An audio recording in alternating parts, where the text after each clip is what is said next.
Baik, Assalamualaikum warahmatullahi wabarakatuh. Saya Agatha Yohan, NIM K75210003. Di sini saya akan menjawab soal UAS Statistik Inferensial nomor 1.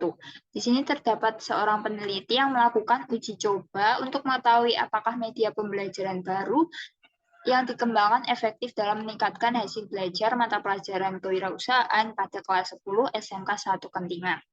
Nah, uji coba tersebut dianalisis menggunakan paired sample t-test dan juga uji independent sample t-test. Nah, langsung saja kita menuju ke aplikasi SPSS. Di sini saya telah mensalin nilai hasil pretest post-test pada kelas kontrol dan juga nilai hasil pretest post-test pada kelas eksperimen.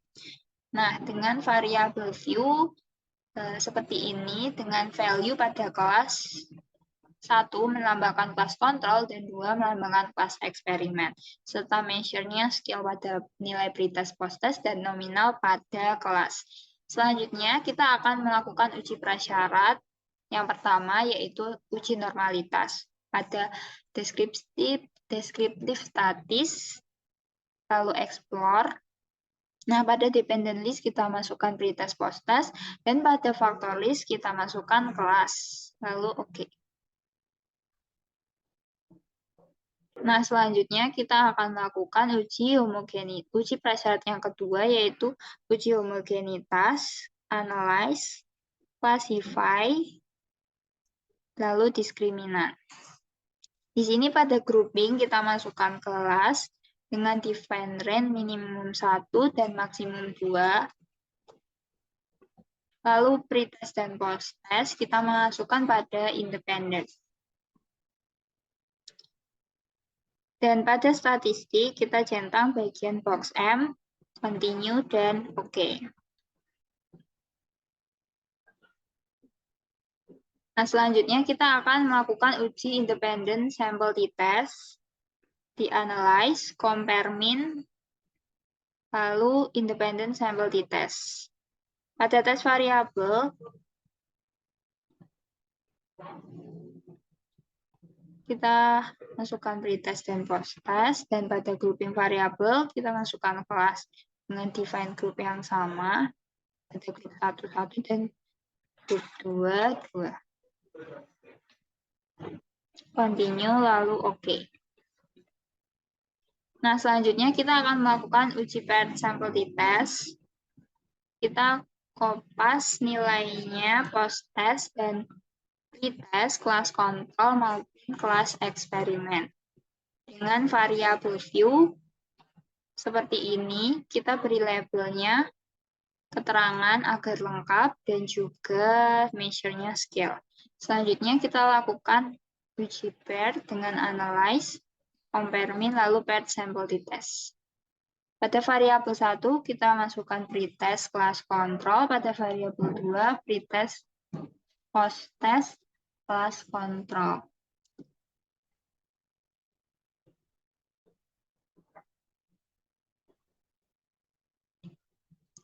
Selanjutnya oke.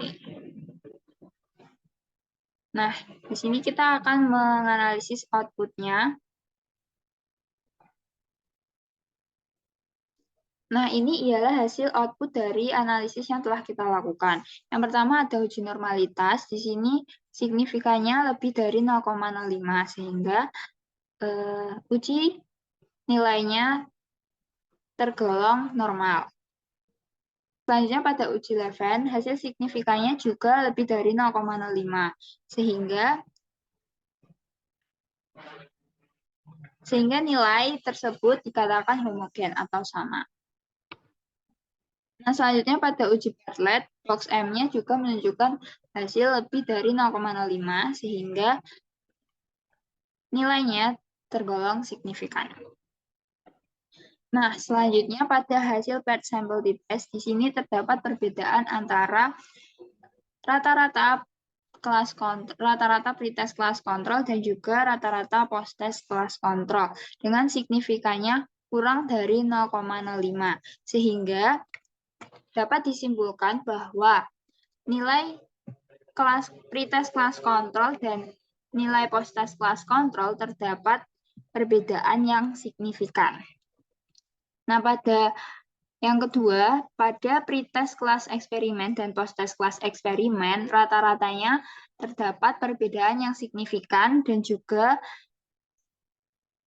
standar error mean-nya juga signifikan karena kurang dari 0,5, sehingga dapat disimpulkan bahwa nilai pretest kelas eksperimen dan nilai post-test kelas eksperimen terdapat perbedaan yang signifikan.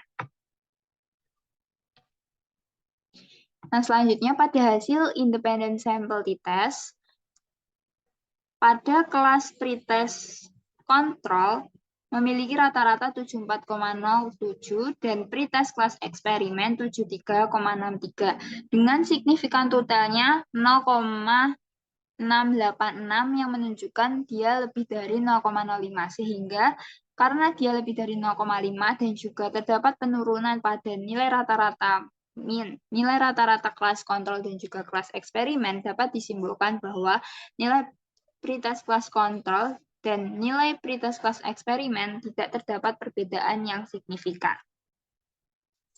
Selanjutnya yang keempat, pada nilai post-test kelas kontrol dan memiliki rata-rata nilai 78,03 dan pada post-test kelas eksperimen memiliki nilai rata-rata 80,03 dengan signifikan totalnya kurang dari 0,05. Sehingga dapat disimpulkan bahwa nilai post-test kelas kontrol dan nilai post-test kelas eksperimen terdapat perbedaan yang signifikan. Baik, sekian penjelasan dari saya. Kurang lebihnya mohon maaf. Sekian, terima kasih.